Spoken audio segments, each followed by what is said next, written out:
오늘 다윗 이야기 계속 이어가겠습니다. 벌써 이제 39번째네요. 제목은 다윗을 섬긴 사람들입니다. 정부에서 오늘 이 30일까지 수도권의 고위험 시설 12종에 대해서 운영 중단 명령을 내렸죠.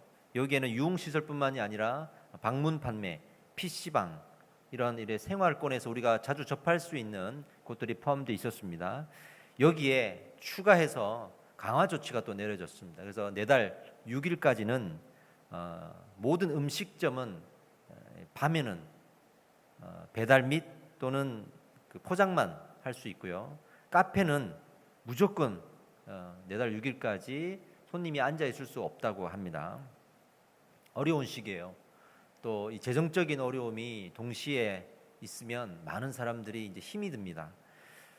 정말 울고 싶은 마음이실 거예요. 그런데 한 가지 권면드릴 것은 우리 성도는 울더라도 하나님 앞에 가서 울어야 됩니다. 할렐루야. 하나님 앞에 가서 울어야 됩니다. 어려운 시기에 우리는 어떤 마음을 가지고 있는가 살펴봅시다. 우리는 불평만 하고 있지 않은가, 그리고 정말 울더라도 하나님 앞에 가서 울고 있지 않은가, 즉 기도하고 있지 않은가, 우리가 이 시간에 살펴봐야 됩니다. 믿음이 약할 때는 이 부정한 상황들을 계속 설명하면서 하나님 앞에 불평을 해요. 사람들 앞에 짜증을 내고 화를 내요. 내 상황을 계속 이야기한단 말이죠. 그런데 믿음이 강할 때는 이 부정한 상황 속에서도 은혜를 구합니다. 할렐루야. 은혜를 구합니다. 왜냐하면 하나님의 은혜는 부정한 상황에 묶이지 않는단 말이에요. 그 은혜는 상황에 따라 변하거나 중단되거나 하지 않고 구하는 자에게, 믿음이 있는 자에게 하나님이 주시는 선물입니다. 할렐루야죠. 그래서 우리 믿는 성도들은 이 시간일수록 은혜를 구하는 데 집중해야 될 줄 믿습니다. 하나님이 이러한 부정한 상황 속에서 우리에게 어떻게 위로하실까요? 은혜를 구하면 은혜를 주시는데 어떻게 주실까요? 여러 가지 방도가 있겠죠. 성경에 그렇게 부정한 상황 중에 우리를 위로하시는 장면들이 여러 나옵니다. 대표적으로 엘리야가 가뭄에 비를 달라고 기도하는데 하나님이 무엇부터 보여주셨죠? 손바닥만한 구름을 먼저 보여주셨어요. 이 구름을 통해 비가 내리는 거예요. 작은 것을 보여주심으로 하나님께서 응답의 시작을 알리시는 장면들이죠. 또 하나는 예수님의 제자들이 풍랑을 만났는데 예수님께서 나타나셔서 뭐라고 하시죠? 잠잠하라 하면서 말씀하시죠. 하나님은 때로는 보이지 않는 이 말씀을 주심으로써 하나님의 역사의 시작을 알리기도 하십니다. 때로는 보이는 것으로, 때로는 보이지 않는 것으로 하나님은 그 시작을 우리에게 알리실 때가 있단 말이에요. 그 중에서 오늘 우리가 집중적으로 살펴볼 것은 음식을 허락하실 때예요. 얼마나 기가 막힌 은혜입니까? 음식을 허락하실 때. 성경에서 말하는 음식의 의미가 뭐냐면 인간의 생명과 같은 존재예요. 그러니까 생명을 상징적으로 드러낸 것이 바로 음식이에요. 그러니까 생명을 보호하신다라는 의미를 담은 것이죠, 이 음식은. 그래서 성경에 보면 우리의 생명의 가치를 이야기하거나 하나님께서 우리의 생명을 주관하시는 것을 말할 때 음식이 등장할 때가 많습니다. 한 예를 들어봅시다.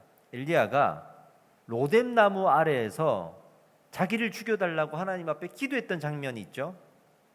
그때 아합과 이세벨의 그 고난, 박해, 핍박 속에서 많은 선지자들이 죽었어요. 그 장면을 듣고 엘리야가 이제 나도 죽겠구나 하면서 로뎀나무 아래 가가지고 하나님 앞에 이런 부정한 상황들이 있습니다. 이것 보십시오. 그러면서 차라리 나를 데려가십시오. 죽는 게 낫겠습니다 하고 기도하는 장면이 나오죠.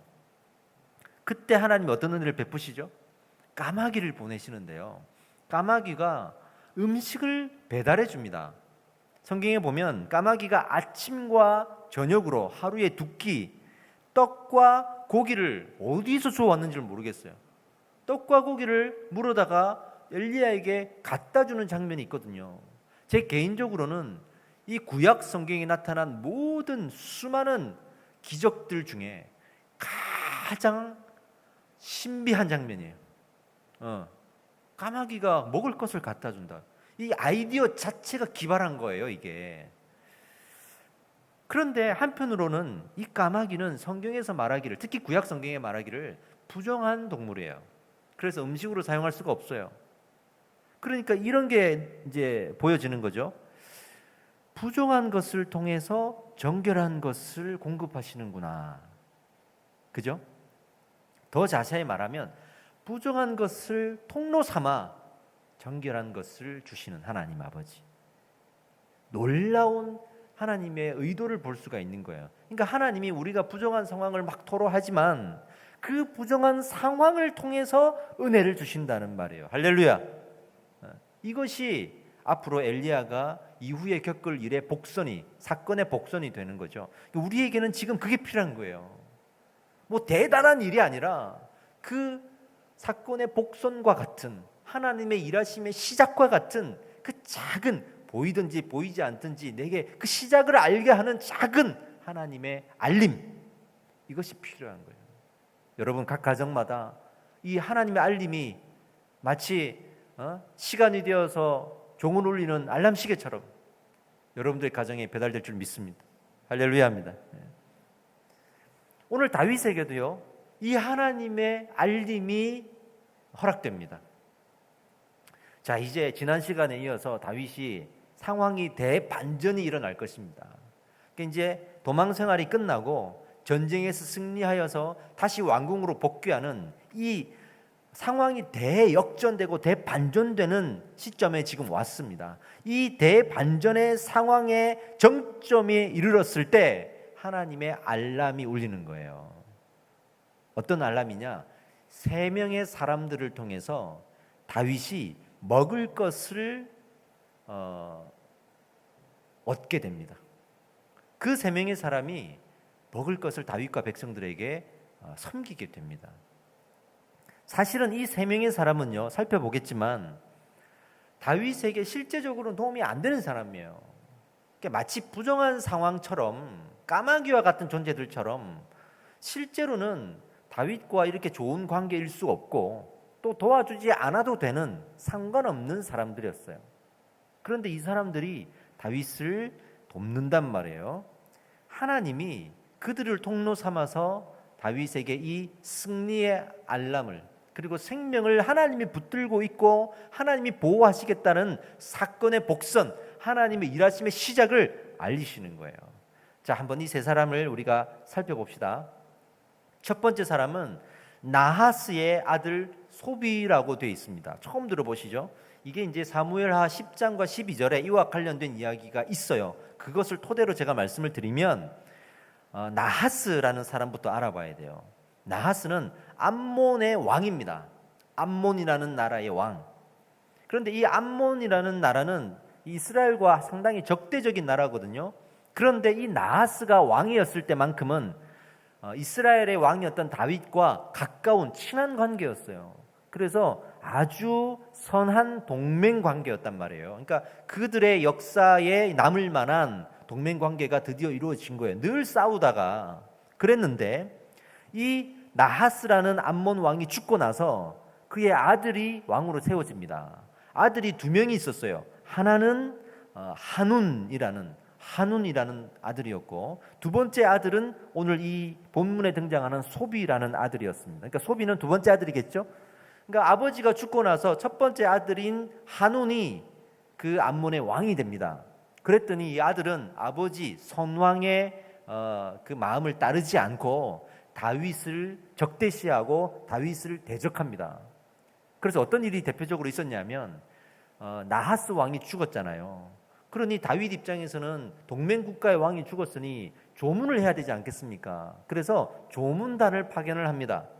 그랬는데 이 첫 번째 아들 한운이 왕이 되었으니까 그 조문단을 맞이하겠죠? 근데 그 조문단을 조롱하고 보냅니다. 그래서 이제 다윗과 다시 전쟁이 벌어지고 다윗이 승리하게 되는 일이 그 10장과 12장에 나와요. 우리는 그것을 이제 뛰어넘고 지나간 것이죠. 그랬으니 이제 이 2번째 아들 소비는 다윗과 적대적인 입장이 되어버렸잖아요. 그죠? 그런 입장이 되었어요. 그런데 이 두 번째 아들 소비가 이 다윗이 도망하고 있는, 마치 이제는 더 이상 도와줄 이유도 없고 도와줄 필요가 없는 이 상황에 나타나 가지고 이 다윗을 돕는단 말이에요. 이거는 상식에 벗어난 일이잖아요. 많은 학자들이 아버지 선왕의 마음을 본받은 사람일 것이다 라고 말하지만, 그것을 떠나서 지금 다윗이 왕으로 있는 시절이 아니고 도망가는 상황인데 기가 막히게 이때 나타나가지고 섬기고 있어요.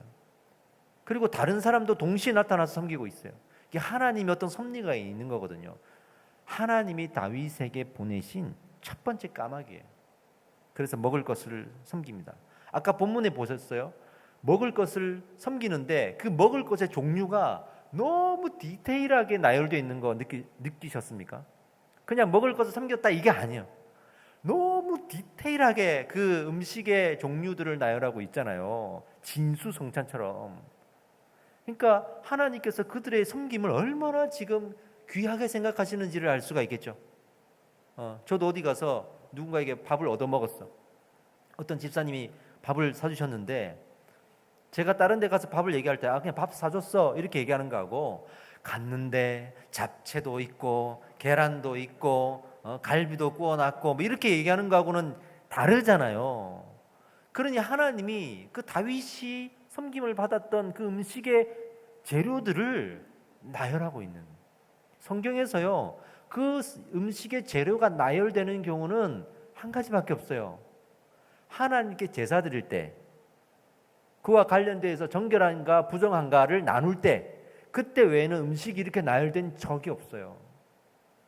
그러니까 마치 하나님이 그 섬김을 제사로 받은 것처럼 그 정도의 가치를 두고 분량을 두고 이 성경에서 나열하고 있는 것을 우리는 알고 넘어가야 되는, 얼마나 귀한 섬김이었나, 하나님이 얼마나 기쁘게 생각하고 있는가. 이 과정 속에서 하나님의 사랑을 우리는 느끼는 거죠. 할렐루야죠. 할렐루야죠. 여러분, 어떤 상황에서든지 하나님을 의지하십시오.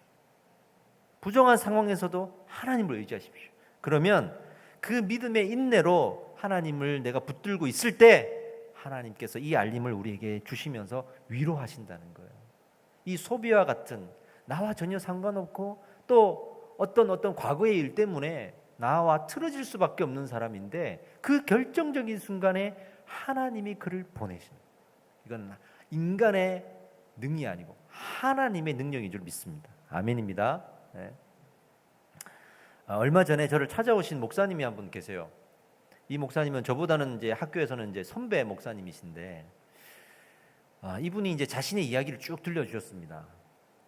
이분은요, 이렇게 목회를 안 하려고 하신 분이에요. 신학대학원을 나오셨지만 목회를 안 하시려고, 왜 상처가 너무 많아가지고 안 하시려고 했는데, 그래도 하나님이 주신 이 진로, 길이 있어서 목회는 안 하겠지만 그건 공부는 해야겠다. 그래도 인내함을 가지고 상처가 되어서 당장에 때려치고 싶은데 이거라도 해야겠다 싶어서 이제 대학원에서 공부를 하고 있었고, 또 이제 교회는 나가는 둥 마는 둥 그러고 있었나 봐요. 이제 그래도 이제 교회를 나가야 될 거 아니겠어요.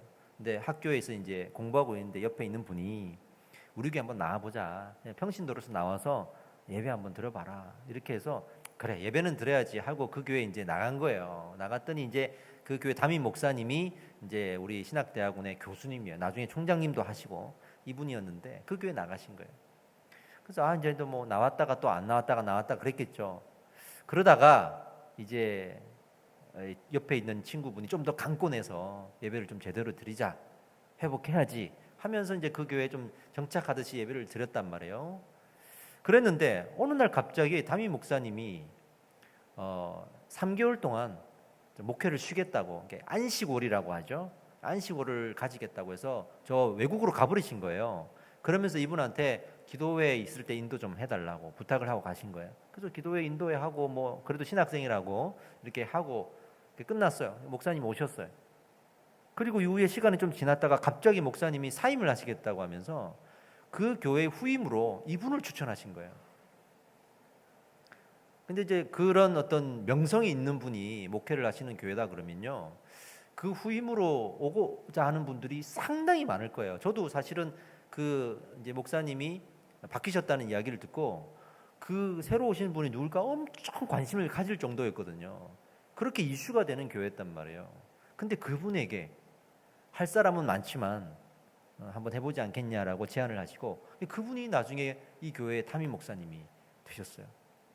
그러니까 지금도 고백하기를 그냥 포기하지 않고 그래도 이 상처를 부둥켜 안고 하나님 앞에 울었던 것이 또 이런 믿음의 길이 되고 또 여기까지 오게 된 과정이 되었다라고 늘 고백하시는 분이에요. 이분의 입에서는 감사가 계속 나와요. 지금도 훌륭하게 목회하셔서 많이 성장하셨습니다.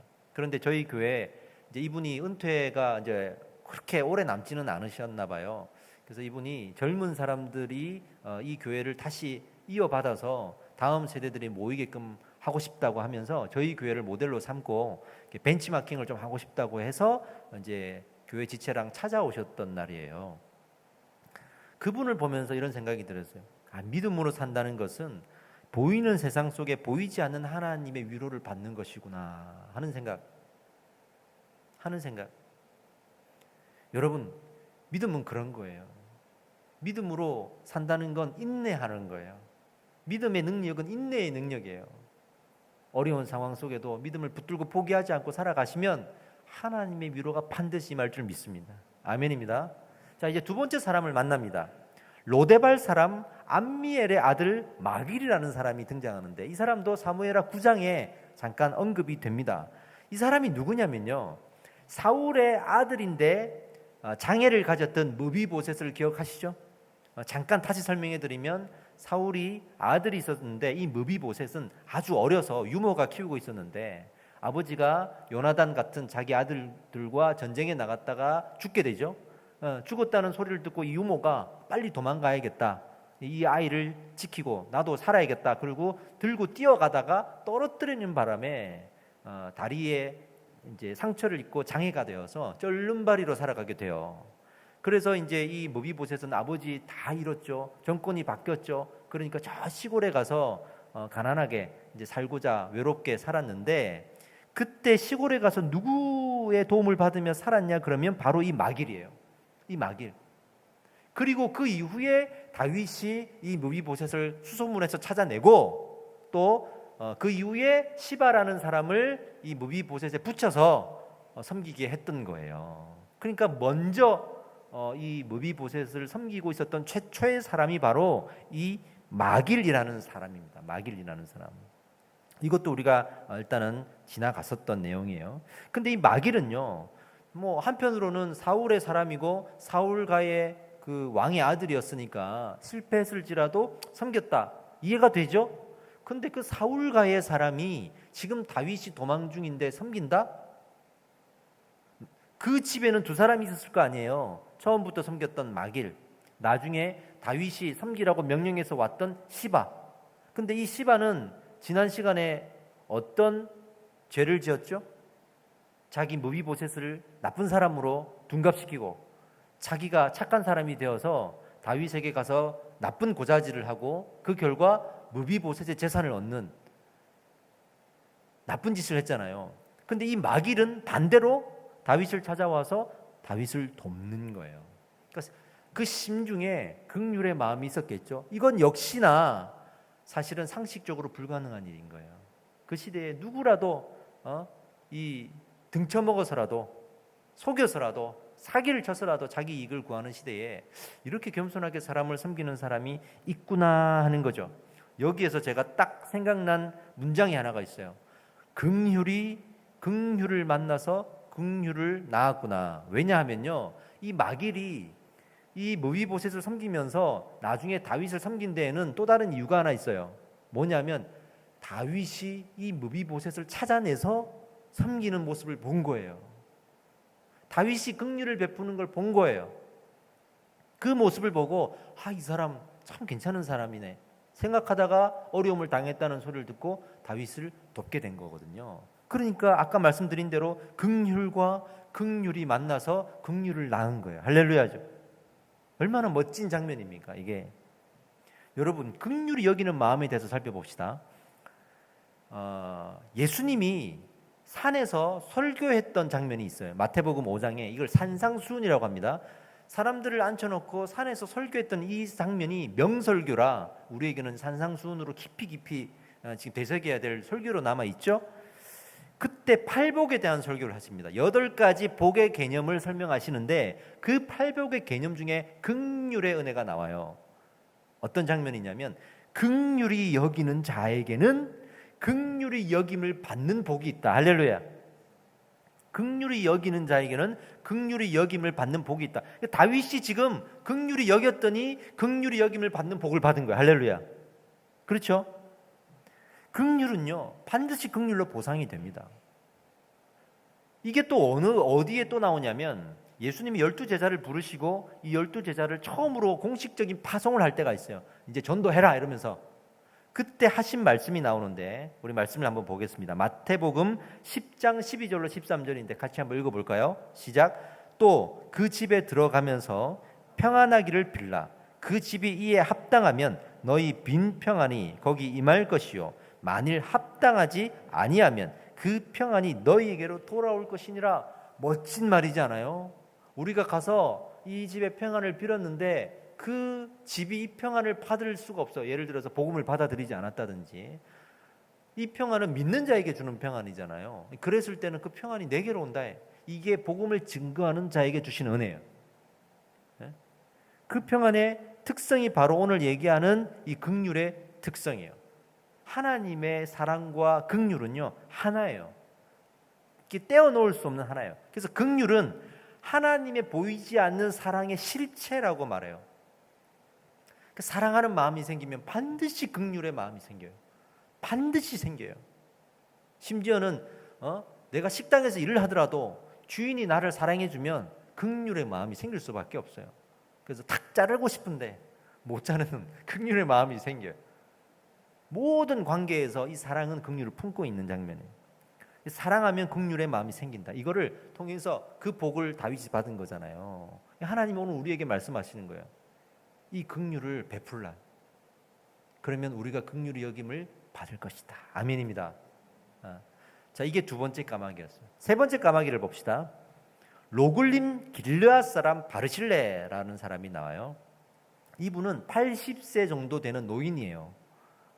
이게 정말 이제는 나이가 너무 많이 들어서 이 고향에서 죽음을 준비하는 그런 입장의 노인이에요. 사울 왕 때부터 다윗 때까지 그 긴 역사를 다 지켜본 장본인이겠죠. 이 사람이 나와서 또 섬깁니다. 바르실레는 아까 말씀드린 대로 이제는 자신의 죽음을 이 땅에서 준비하는 그런 사람에 불과해요. 그러니까 한편으로는 사울의 범죄도 보았고 한편으로는 다윗의 범죄도 본 사람이에요. 그러니까 그놈이구나 하면서 이제 그 정도 나이 되면 뭐 특별하게 칭찬할 게 뭐가 있겠어. 그냥 그놈인 거야 이제. 그러신 분인데 이분이 사실은 도망을 가던 다윗을 돕든 안 돕든 자기랑 큰 이젠 상관이 없단 말이에요. 그런데도 도와요. 잠깐 짚고 넘어갈 것은 이 세 사람의 특징. 아까 말씀드린 대로 아무 상관도 없는 사람, 돕지 않아도 되는 사람이라 그랬잖아요. 보세요. 첫 번째 까마귀였던 소비, 이방 나라 사람이었어요. 암몬 사람이었단 말이에요. 두 번째 사람이었던 마길, 사울과 사람이었단 말이에요. 세 번째 사람이었던 바르실레, 그냥 죽음을 앞두고 아무 상관없었던 사람이에요. 근데 이 세 사람이 다윗에게 이 결정적인 순간에 나타나서 지금 돕고 있는 거 다시 한번 기억하셔야 됩니다. 도울 수 없고 도울 필요도 없었는데 도왔다.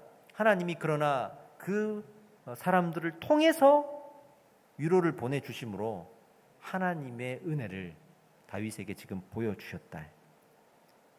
이게 지금 앞으로 다윗이 경험할 일의 사건의 복선이 또 됩니다. 이 사건 이후로 이제 이 전쟁에서 다윗이 승리하고 완전히 상황이 대역전이 되어서 궁궐로 복귀를 하게 되는 거예요. 그렇다면 여러분, 이렇게 긍휼히 여김을 받은 다윗은 이제 어떤 태도를 보여야 될까요? 이 다윗의 태도를 보면 역시 긍휼히 여김을 받을 만한 자이구나. 또 한편으로는 긍휼히 여겼던 사람이기에 긍휼히 여김을 받았구나를 알 수 있어요. 괜히 이 긍휼히 여김을 받은 게 아니에요. 어디에서 그 장면을 볼 수 있는지를 이제 살펴볼 겁니다. 일단은 어떤 태도를 가져야 되는지를 살펴보자고요. 여러분들 감사해야 되지 않을까요? 그죠? 제가 오래전에 한 청년이랑 대화를 하는데 이 장면이 기억이 났어요. 이 청년이 그 당시에는 이제 신학생이었어요. 이런 얘기를 하는 거예요. 자기가 교회에서 이제 청년으로 있으면서 2번 정도 도움을 받은 적이 있대요. 첫 번째는 아주 부자였던 장로님이, 돈이 많으신 장로님이에요. 이분이 등록금 해라고 100만 원을 딱 보태줬다는 거예요. 근데 그 다음에는 정말 가난했던 한 집사님이 정말 10만 원을 꼭 이렇게 꺼내가지고 책 사보라고 주셨는데, 자기는 그 부자였던 장로님이 준 100만 원보다 그 가난했던 집사님이 준 10만 원에 너무 큰 감동을 받았다는 거예요. 더 고마웠다는 거예요. 그러면서 저한테 그 일화를 이야기를 했어요. 여러분 어떤 마음이 드십니까? 속으시면 안 됩니다. 저는 이 친구한테 화를 냈어요. 야단을 쳤어요. 네가 예수님이냐? 왜 예수님처럼 얘기하냐? 예수님이 중심을 보신다 그랬잖아요. 그래서 가난한 가부의 두 렙돈을 더 부자의 헌금보다 더 소중하게 여기셨다고. 네가 예수님이냐? 예수님이니까 중심을 보시는 거고, 예수님이니까 그거를 비교할 수 있는 거 아니냐? 긍휼의 주인이시니까 그럴 수 있는 거 아니냐? 네가 예수님이냐? 100만 원은 고맙지 않고 10만 원은 고맙냐? 100만 원보다 10만 원이 더 고맙냐? 100만 원 주는 사람은 쉬운 일이냐? 똑같이 감사해야 되는 거다. 왜 그걸 비교하고 있냐? 도움을 받아놓고 왜 비교하고 있냐? 고기를 사줘도 고마운 거고 라면을 사줘도 고마운 거다. 제가 야단을 쳤어요. 근데 우리가 정말 그렇게 살아가는 것 같아. 도와주는 사람을 자꾸 우리가 판단을 해. 저 사람이 나한테 진심으로 도와줬는지 가짜로 도와줬는지, 그러면서 이만큼 받아놓고 진심이 아니야 이런 식으로 판단하고, 이거는 마치 우리가 설득당할 수 있는 논리인 것 같지만 아주 위험한 논리예요. 다 고맙죠. 다 감사한 거죠. 그렇게 감사해야 된다고 저는 생각을 해요. 제가 청년들 신방하러 다닐 때 이제 제가 밥을 샀어요. 그때 당시만 해도 청년들이 이렇게 전도사님 오셨으니까 밥을 사줘야지 이런 청년들 별로 없었던 것 같아요. 내가 다 사줘, 내가 사줘. 하도 내가 힘들어가지고 교회에다가 신방비에다가 식사비를 요청했어요. 내가 다 못 사니까. 그때는 내가 사는 시절이었는데 어떤 경우에는 이제 식당을 좀 찾다 보니까 저기 고기 뷔페가 있네, 가서 이제 밥 먹자. 어떤 경우에는 저기 콩나물 국밥 있네, 가서 밥 먹자, 이렇게 되잖아요. 근데 이제 그날 콩나물 국밥을 먹으려고 들어갔는데 이 친구가 우스갯소리를 한 말이에요. 그냥 누구는 고기 사줬다는데 그 우스갯소리가 제 마음을 탁 치는 거예요. 그래도 그 비교하면 안 되는 건데, 와주신 게 감사하고 사주시는 게 감사하고 이래야 되는 건데 이거는 잘못된 건데, 그런 마음이 들면서 너무 가슴이 시렸어요. 마음이 시렸어요. 우리는 주변에 그렇게 감사하고 있는가? 특히 하나님의 은혜에 감사하고 있는가? 하나님, 저 사람은요, 하나님 저렇게 주셨다면서요? 왜 나는 이렇게 주세요? 또 지난번에는 이렇게 주셨는데 왜 이번에는 이렇게 주세요? 이러면서 비교하고 불평하고 그렇게 우리가 하나님을 감사해하지 않고 있지 않은가 생각합니다. 근데 다윗은요, 늘 감사하는 마음들이 있었어요. 항상 뭔가를 또 갚아주려고 하는 그런 마음들, 이거 우리가 배워야 됩니다. 나중에 압살롬이 이제 죽고 이제 궁궐로 복귀하게 되었을 때 이 바르실레를 대표적으로 이제 성경이 기록하는데, 바르실레에게 묻습니다. 나랑 같이 궁궐로 들어갑시다. 잘 생각해 보세요. 그 다윗이 밧세바를 범죄했을 때 죄를 짓고 나서 다시 회개하고 밧세바를 아내로 다시 드리는 장면. 그런데 밧세바의 아버지도 드리잖아요. 물론 그 아버지가 지금 아히도벨, 자기를 반역했던 사람이었지만 다윗의 입장에서는 어쨌든 자신이 뭔가 미안하거나 또 자신의 도움을 받았다 그러면 뭔가 항상 갚으려고 하는 이 마음들이 기본적으로 있었어요. 그러니까 이 바르실레 노인에게 이제 사실 80세 노인이 궁궐에 가고 뭐 하겠습니까? 그럼에도 불구하고 나랑 같이 궁궐로 들어갑시다 하고 제안을 한단 말이에요. 이게 다윗의 감사였어요. 근데 이 바르실레가 뭐라 그러냐면 나는 이제 고향에서 죽음을 맞이하고 내 부모님 묘에 묻혀야 된다. 못 간다 하면서 하는 말이 대신에 내 아들을 데려가 달라. 그래서 아들의 이름이 성경에 기록되어 있어요. 김함이라고. 아들을 좀 데려가 주세요. 그래서 그래요. 그래서 김함을 데려가서 궁궐에서 일을 하게 사실은 보상을 해주는 거죠. 이 감사의 마음이 있어야 되지 않겠는가? 여러분 예배는 감사입니다. 할렐루야. 하나님 앞에 긍휼히 여김을 받은 우리의 감사입니다. 지금도 이 고난이 역전되는 어떤 갈림길에 저는 서 있다고 생각해요. 믿음이 없으면 언제까지 이렇게 말하겠지만 믿음이 있으면 이제는 하나님의 역사를 기다리는 마음으로 그 마음에 소망이 생겨야 됩니다. 이 역전의 갈림길이 서 있을 때 우리가 무엇을 해야 되는지 하나님의 긍휼에 감사해야 돼. 할렐루야. 조그만 거라도 나누고 조그만 거라도 감사해야 할 수 있는 우리의 마음이 있어야 될 줄 믿습니다. 아멘. 여러분, 예수님의 십자가의 구원을 생각해 보세요. 이 십자가의 구원이 왜 우리에게 더 감사하냐면 우리가 예수님을 긍휼히 여기지 않았잖아요. 심지어는 그 당시에 인류를 긍휼히 여기지도 않았잖아요. 긍휼히 여김을 받을 수 있는 상황이 아니었단 말이에요. 그럼에도 예수님이 오셔서 우리를 긍휼히 여기시고 십자가에 못 박혀 자기의 죽음을 통해 우리에 대한 자기의 사랑을 확증하셨잖아요. 그 사랑을 입은 우리들이란 말이에요. 그런데 우리가 어떻게 긍휼히 여기지 않을 수가 있겠어요? 지금 이 시대는 긍휼히 여겨야 될 때, 우리가 그 감사함을 가지고 서로를 긍휼히 여겨야 될 때요. 긍휼과 긍휼이 만나는 순간 하나님의 놀라운 역사가 있을 겁니다. 아멘입니다. 우리 말씀을 마무리하겠습니다. 여러분, 저는 이런 말씀을 드리고 싶어요. 이렇게 긍휼과 긍휼이 만나는 세상이 되었으면 좋겠습니다. 한쪽에서 일방적으로 긍휼히 여기는 것 말고 긍휼과 긍휼이 만났으면 좋겠습니다. 우리 인간의 죄성으로는 긍휼히 여기지 못해요. 성경의 모든 범죄의 근원은 긍휼히 여기지 못했기 때문에 생기는 후차적인 문제였어요. 긍휼히 여겨라. 이 메시지를 그 범죄함 속에 늘 하나님이 우리의 죄를 용서하심으로 메시지를 주셨던 거예요. 이처럼 긍휼히 여겨라. 내가 너희를 용서한 것 같이 다른 사람을 용서해라. 그런 일들이 이 고난 중에도 믿는 성도들의 삶에 의해서 하나님 앞에 드려져야 되는 줄 믿습니다. 그래서 우리가 세상을 긍휼히 여겨야 돼요. 목사님, 세상이 우리를 긍휼히 여기지 않지 않습니까? 우리를 미워하지 않습니까? 그럼에도 우리는 세상을 긍휼히 여겨야 돼요. 그러다 보면 하나님이 일하셔서 그들 중에 이 교회를 또 긍휼히 여기는 사람들이 있을 거예요. 결국에는 만나게 하실 겁니다. 이 상황이 대역전이 되는 그 순간 그들이 만나게 될 것입니다. 이런 생각을 해요.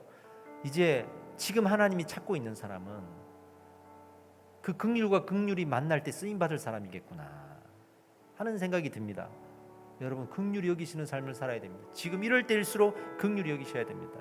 우리 바깥에 이 현수막을 건 것도 아까 광고를 드렸는데 우리가 이 세상 앞에 그런 마음을 좀 흘려보내고자 하는 거 아니겠어요? 우리는 미워하지 않겠습니다. 우리는 미안한 마음을 가지겠습니다. 우리는 스스로를 돌아보겠습니다 하면서 긍휼의 마음을 흘려보내면서 누군가는 그 마음을 보고 긍휼과 긍휼이 만나는 경우들이 생기겠지. 그런 마음으로 우리가 이 메시지를 전하는 거 아니겠어요?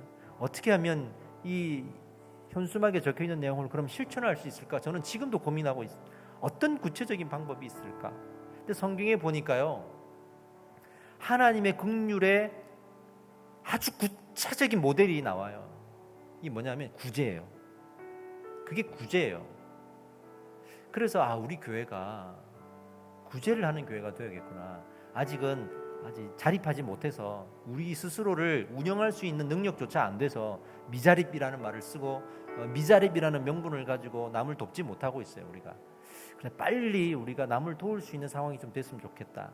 그리고 지금이라도 조금이나마 우리 구제를 좀 시작했으면 좋겠다. 이런 마음을 가지고 이제 마스크도 좀 기부하고 이제 이렇게 하고 있는 겁니다.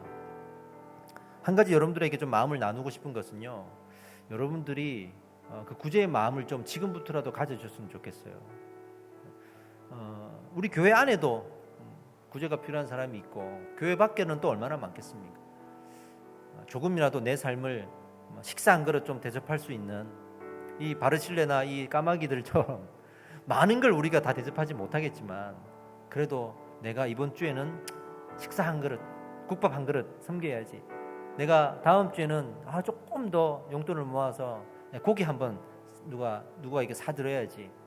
또 누군가에게는 내가 정말 가난하지만 라면 한 그릇밖에 섬길 게 없는데 컵라면 한 그릇이라도 섬겨야지. 그런 마음을 가지고 우리가 서로를 좀 구제하면 좋지 않을까라는 생각이 들어요. 우리가 만날 수 있으면 여러분들끼리 좀 그렇게 따로따로 연락하고 만나서 구제하세요 하면 좋은데 만날 수 없잖아요. 여러분들이 이렇게 했으면 좋겠어요. 이번에 현수막 헌금을 모아주셨잖아요. 그렇게 교회 헌금하실 때, 감사 헌금하실 때 특별히 이렇게 구제, 이렇게 뒤에 자기 이름 뒤에 구제 이렇게 써주시면 그 헌금을 좀 모아서 우리가 주변에 있는 구제해야 될 곳에 우리 안에나 밖에나 있다 그러면 좀 사용했으면 하는 마음이 있어요. 저는 계속 우리가 미자립이고 성도들이 이 교회 운영하는 거 섬기는 것만 해도 힘든데 그 이상의 것을 또 하자, 구제하자 그러면 얼마나 힘들까 이 생각으로 아예 그런 이야기를 잘 못 꺼내겠더라고.